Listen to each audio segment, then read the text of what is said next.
பாருங்கள் ஓரத்தையில் போட்டாச்சு. போட்டுட்டு இப்படி திருப்பிக்கலாம்.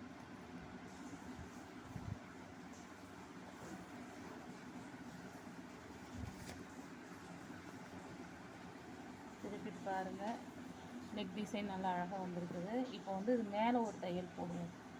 இது மேலே ஒரு லேஸ் வைக்க போகிறோம். அதனால் தையல் போட்டுக்கிட்டோம் அப்படின்னா நகராமல் இருக்கும். அதனால் தையல் மேலே ஒன்று போட்டுக்கலாம்.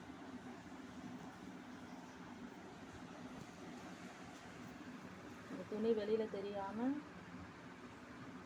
தையல் போடணும். பொறுமையாக தான் போடணும். அப்போ தான் தையல் வந்து அழகாக ஃபினிஷிங்காக வரும்.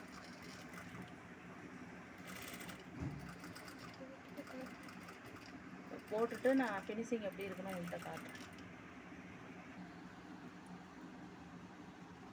பாருங்கள் தையல் போட்டாச்சு. இப்போ ஃபினிஷிங் இப்படி தான் இருக்கும். பாருங்கள் எவ்வளோ அழகாக வந்திருக்குதுன்னு சொல்லிட்டு நெக் டிசைன். இது மேலே வந்து நம்ம லேஸ் வைப்போம்.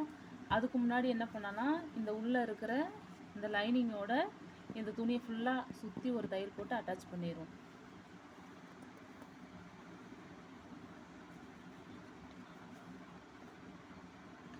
உள் பக்கம் திருப்பிக்கிங்க. திருப்பிட்டு துணி நல்லா ஃபுல்லாக நீவி எடுத்து விட்டுக்குங்க. எடுத்து விட்டு கீழே பாருங்கள், கீழே வந்து சமமாக இருக்கணும். நான் வந்து கீழே 4 இன்ச்சு தான் விட்டுருக்குறேன். கீழே பாருங்கள், இந்த 4 இன்ச்சுக்கு 2 பக்கமும் சமமாக வந்து நிற்கணும். அந்த மாதிரி தையல் போடணும்.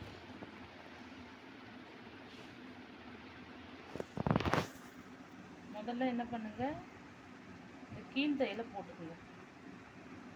கீழ் தையல் போட்டுக்கிட்டிங்கன்னா சமமாக வரும். அப்புறமேலும் சுற்றி மேலே போட்டுக்கலாம்.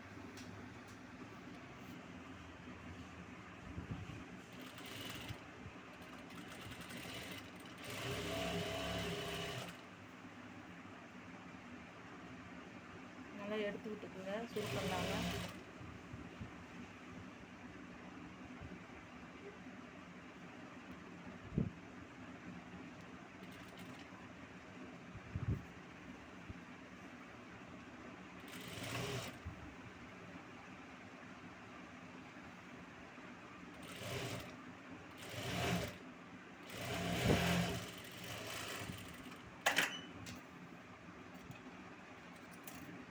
பாருங்க கீழ் தையல் போட்டாச்சு. இப்போ திருப்பி பார்த்துக்குங்க, எங்கேயாவது சுருக்கங்கிறது இருக்குதான்னு பார்த்துக்குங்க. எங்கேயும் சுருக்கம் இல்லை, நல்லா அழகாக வந்துருக்குது. இப்போ வந்து திருப்பி சுற்றி எல்லாம் போட்டுக்கலாம்.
அவ்வளோதான், ஃபுல்லாக தையல் போட்டாச்சு.